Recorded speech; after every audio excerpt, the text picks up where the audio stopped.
Jackson State has been the most active HBCU in the transfer portal, and I think it might be out of necessity. Oh yeah, it's Locked On HBCU. Play my music. You are Locked On HBCU, your daily podcast covering HBCU sports. Part of the Locked On Podcast Network, your team every day.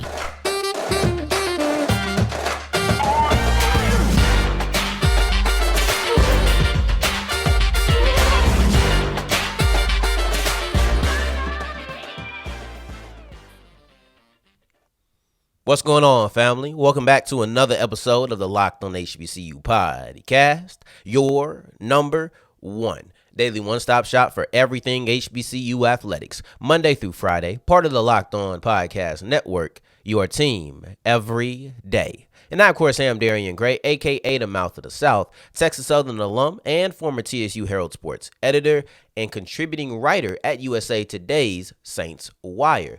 We have a nice journey for you, so I appreciate you for making us your first listen of the day every day. And remember, just because the mic cuts off does not mean that the journey is over. It just means it's time to follow me on Twitter at South Exclusives. And the journey I was telling you, it wraps up. Our last stop is discussing the XFL draft and why this means more opportunities for HBCU players. Now, before that, we have a doubleheader, a two-part, a back-to-back discussing the activity within the transfer portal. We're going to start off with Jackson State, then look at the MEAC and how they're completely different from not only Jackson State, but the SWAC as a whole when it comes to how active they choose to be in the transfer portal. But let's start off with the headliner, the team that has been the most active, and it's not really that close. The most active team, the most active HBCU in the transfer portal, according to Hero Sports, is Jackson State. Now, Hero Sports separated into two categories. Transfers that went from the FBS, so big schools, right? FBS to FCS, and then just FCS to FCS, right? So it was broken down like that. And the most active team was Jackson State. And honestly, I do believe that was out of necessity. I feel like they kind of had to because it feels like they were the team who lost the most in the transfer portal. Now, I could be wrong, right? I didn't look at the numbers, but when you just think about how much that Jackson State has lost in the portal this year, especially with the exodus to Colorado, like it just feels like a lot. Maybe it was a bunch of, now I know how much it was. It was 24 players. I don't know how much everybody else lost. 24 players is a lot of players to lose to the portal. That's what the Clarion Ledger reported just last week, that it was 24 players lost since the departure of Coach Sanders. Now, if you're going to lose 24 players and you still want to come back and be a competitive team, you still want to be the top dog, you still want to be the guy that everybody has to beat, right? Because you're still the man until you're not. What do you have to do? You have to go replenish that talent. And they decided to replenish that talent pool in the transfer portal. Now, you lost 24 players. You came in and brought in 26. Now, while 24 feels like it's the most, I'm not sure. I can't be certain. I know that 26 is the most when you're looking at FBS to FCS. And then FCS to FCS, right? So let's remember, we're not talking about D2. We're not talking about JUCO ranks. We're only talking about those two categories, players who were in the FBS last year and players who were in the FCS last year. So only talking about Division I athletes in these stats that were brought in.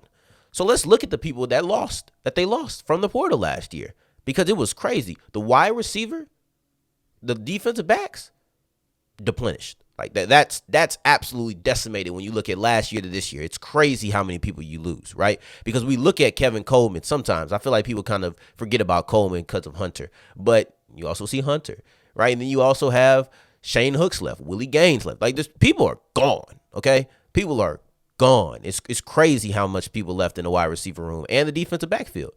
So it's completely different.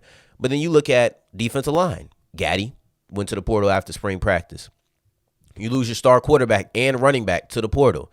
You look at offensive linemen left, but I don't think there was any prominent names on the offensive line, so we'll skip over them, but they did leave. Then you look at Aubrey Miller leaving in the draft. So he wasn't a portal guy, but he left in the draft. Every single level of your offense and defense has lost somebody to the portal. And pretty important people too, right? You had some starting linemen leave, but you replenished that. But then you look back, because if you're going to have people departing, you have to have people coming in, especially if your expectation levels are still your expectation levels, okay?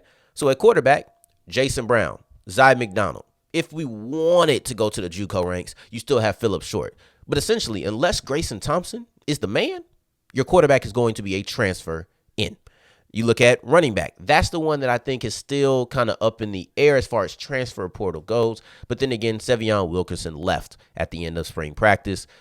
You got some guys on the roster already. So I don't think any of them are transfer portal guys, but you do have some players who are already on the roster. And I think McGee is a guy who he's an athlete. He might play a little running back for you. I know he's listed as a wide receiver, but he's more so an athlete. So he might play both, but you have McGee at the wide receiver position, right? You have Alan Walker at linebacker. You have Tyus Martin from Colorado. I know people remember that because it was just a second ago, like it was this week. But then also, he came from Colorado, so that was kind of a ha-ha moment. But then you also have Phillip Webb coming in from LSU at the defensive line position. And then probably the gem of it is Isaiah Guthrie, because Guthrie is the guy who I'm most excited about of all of them. You have a guy who I believe is going to be a leader on the team. You have a guy who I think is going to be a star on the team. His freshman year at Delaware State, he was so hyped after that. Like, people were still putting him on, they were putting him on a list of, you got to watch this guy. This is a Senior Bowl watch list. This is somebody who is a candidate for, like, it wasn't a draft, but just saying draft eligible players. He did all of that as a freshman. People loved Isaiah Guthrie, and now he's bringing that to your secondary at Jackson State. So, and he's gone on and embraced the culture. I love what he's done since he's been at Jackson State.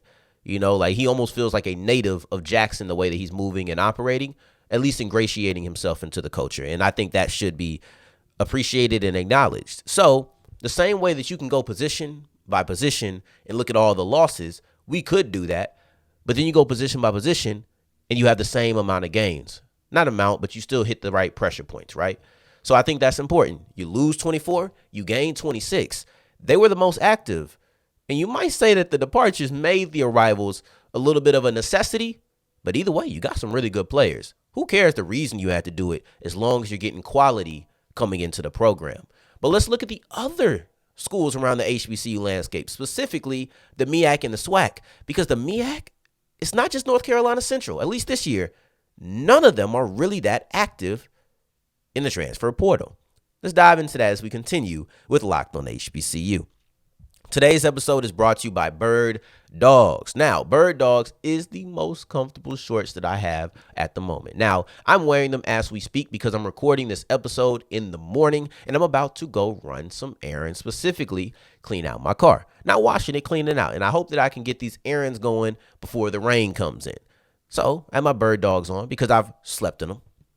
I've been around the house in them. The one thing that I have not done is I haven't ran errands in them. So now I'm ready to do that and complete my little trifecta of things that I need to do, but these things feel so comfortable. Oh, I've recorded them, so I just got to complete the quartet now. These things are extremely comfortable, and you need to get you some as well. Go to birddogs.com/lockedoncollege. Look at all the different kinds that they have. I promise you that you're going to want to get 5, 10, 11 of them, okay? Well, when you do, use the promo code LOCKEDONCollege, and you'll get a free Yeti tumbler to drink out of when you're wearing your new favorite shorts.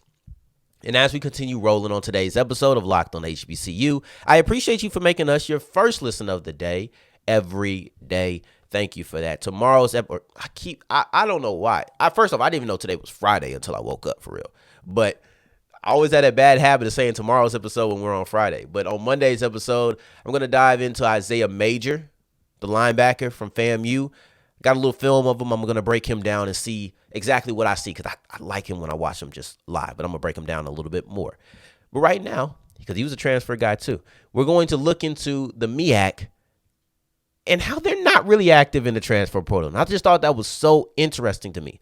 For this segment, we're going to still use the same hero sports stats that we use when discussing Jackson State because they just broke down FBS and FCS, right? And everybody has this MEAC versus SWAC conversation. I understand it, as you should, right? You have this versus conversation and everything. AFC versus NFC, Western Conference versus Eastern Conference, SEC versus whoever you want to put second, Big Ten maybe, right? So you have these conversations in all the sports of comparing conferences and associations. Heck, we even do NBA versus NFL. Like, I understand. But these two have a matchup at the end of the year, and we compare them. But instead of comparing wins and losses and head-up matchup, I wanted to look into how they are building their roster at least this year because I think that's kind of interesting. All the other stuff matters too, but right now, how much are each conference, or how much is each conference building up in the transfer portal? That's something that I want to look at. So I know that North Carolina Central is not that active in the transfer portal. I know that. They said that. Coach Oliver mentioned that. So this is something that I already knew. But I wasn't quite sure about the habits and tendencies of the other schools in the MEAC. Now, this doesn't say anything except for what happened this year. But this year, they weren't that active. We'll use the two groups that Hero Sports had, right? So FBS to FCS. So think big to small, right? Because FCS are smaller schools population-wise. They just have less enrollment. Then FCS to FCS. So we're going to say FBS to FCS is Group A, big to small. Small to small, lateral, we're going to say is Group B. All right, so you look at Morgan State. Morgan State has 0 A players, 4 B players, so 4 total. North Carolina Central has 2 A players, 1 B player. That's 3 total. Norfolk State is the one exception. Norfolk State is the one school that is like, oh, you're really active in the transfer portal. And I don't even know if I consider them really active. They're just really active compared to other MEAC schools. But you have 5 A transfers and 4 B transfers. That makes 9 total. Howard has 2 A transfers, no B transfers. Give them 2. Delaware State has 2 as well, but only 2 B transfers. Then South Carolina State has 3 B transfers, no A transfers, and that's 3. Overall, you don't need to get caught up too much in which is A, which is B, unless you really want to, then run it back a little bit. But the point is the total at the end. Morgan State 4, North Carolina Central 3, Norfolk State 9, Howard 2, Delaware State 2, South Carolina State 3. When you're looking at them, that's 4, 7, 16, 18, 20, 23. That's 23 transfers for the whole conference. That's 6 teams. Jackson State by themselves had 26. One school had 3 more. Now, this doesn't matter, right? Like let's not say, well, what do all those transfers mean? Not a thing. They don't mean a thing. I'm not saying a word. I'm just saying they have more transfers. We're talking about how the roster is constructed. That's all it means. There's no alternate, nothing. This is just point blank, nothing to read between the lines. Jackson State has a bunch of transfers. The MEAC doesn't. You look at Norfolk State, they have 9, right? They have 9. Outside of them, nobody has more than 4. Nobody else has more than 4 other than Norfolk State within the MEAC. Okay. Jackson State, and we're only going to talk Group A transfers for this. We're not even doing totals. Jackson State has 14. Alabama A&M has 12. FAMU has 12. Grambling has 7. Mississippi Valley has 5. Bethune-Cookman has 5. That's 6 schools that have more A transfers than most of the MEAC has altogether. It's crazy to me. I just wonder what that is. Is that a conscious decision to say we don't really want to be that active in the transfer portal? Is this a situation where, because we're looking at A groups, so this is big to small, what is it in the recruiting? Desire? I don't know, attractiveness? I don't think so, because South Carolina State won the championship just last year. North Carolina Central is the defending champions, but I can probably write them off as saying they don't really want that. They don't really desire it. They're not reaching or looking for it for the most part.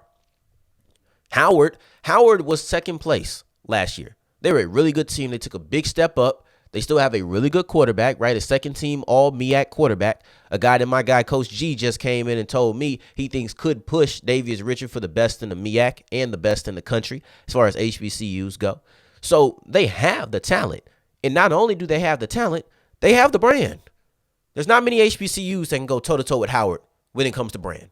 Let's just be real.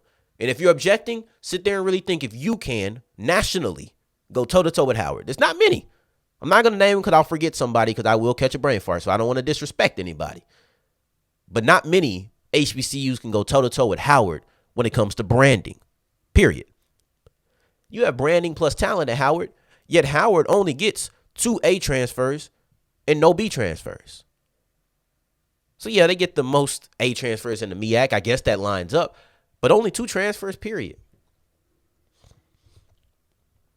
I don't know. I don't know what the reason is. Is it you're not reaching for it? Is it that people just aren't attractive? Like, No disrespect. If we're talking about need, I just can't see how Norfolk State is more attractive than Howard.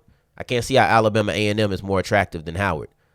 I can't see how Mississippi Valley or Bethune-Cookman is more attractive than Howard. But meanwhile, you look at Norfolk State, who brings in 9 transfers total, and they're the team who's probably overhauling because they lost some talent to the transfer portal as well. So I think that might kind of point to the necessity. Same with Bethune-Cookman. It might point to the necessity of it all. I don't know. That's something to look at. But overall, I just thought it was so fascinating that the MEAC as a whole, not only the figurehead in North Carolina Central, the defending champions, the MEAC as a whole just was not active in the transfer portal. That'd be something to watch. I might check that out coming up next year. I know it's a year from now. Hopefully I remember. But that'll be something that I'll be watching to see if it's a trend or if this was just kind of a one-off. But let's look at something that's about to be a trend. Let's dive into this XFL draft because they are expanding the rosters. And not only does the expanded roster mean more opportunities, the timeline of this draft means more opportunities for HBCU players. We'll dive into it on Locked On HBCU. And as we're wrapping up today's episode of Locked On HBCU, I appreciate you for making us your first listen of the day, every day, making it all the way to segment 3. And I thank you 2 times for that. All right, I really do appreciate it. So the XFL has opened up another door when it comes for HBCU players. This is extremely good because we're talking about prospects. We're not just talking about players. So if you graduate in 2021, this ain't for you right now.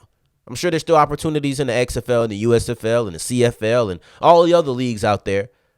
But this is for players who are eligible in the 2023 NFL draft. And those players who are eligible for the 2023 NFL draft have to also not be on a roster. Right? So you have to have both of those criteria checked, not just one. You have to have both of them checked in order to be drafted. So first off, like I said, they're expanding the roster to 90 spots. So you're about to have 90 players on each XFL roster. Love that. I absolutely love that. I got into XFL football kind of late. And I think it had to do, be real with you, it had to do with the Renegades picking up a little bit of success. But, you know, I watched the game against the Defenders. They lost that game, but they were fighting. Then I went to the Roughnecks game, the Renegades Roughnecks game. They kind of got whooped up on. I was like, dang, man. But then we beat the anyway, y'all know how it goes, man. We end up being the champions. Where my hat at? It's too far. It's too far. Womp womp. My flag's not over here either. Y'all lucky. I was finna brag for real. But anywho, the point is, this draft has a lot of great things about it. There's a lot of great things about this opportunity in general. But the one thing that I'm going to dive into, and I think it's the thing that should be hammered in on, is the dates involved in this. Start date, draft date, right? Opt-out date. All of those things are important. But the draft is June 16th. And the reason that's so important and so beneficial is it allows HBCU players to go through some of the NFL process. Now, you're not going to opt out of your NFL deal. You're not going to do that. But what if you just get cut? What if you go through these dates and they're like, you know what, you're not really performing the way we want you to? Now, you look at the USFL, they did it before the NFL draft happened. And their season started either the day of or like the week after, something like that. Very close proximity to the NFL draft. I hated that because it made the players have to make a choice. It made them have to make a choice, and I wasn't a fan of it, right? But this XFL draft, their season's already done.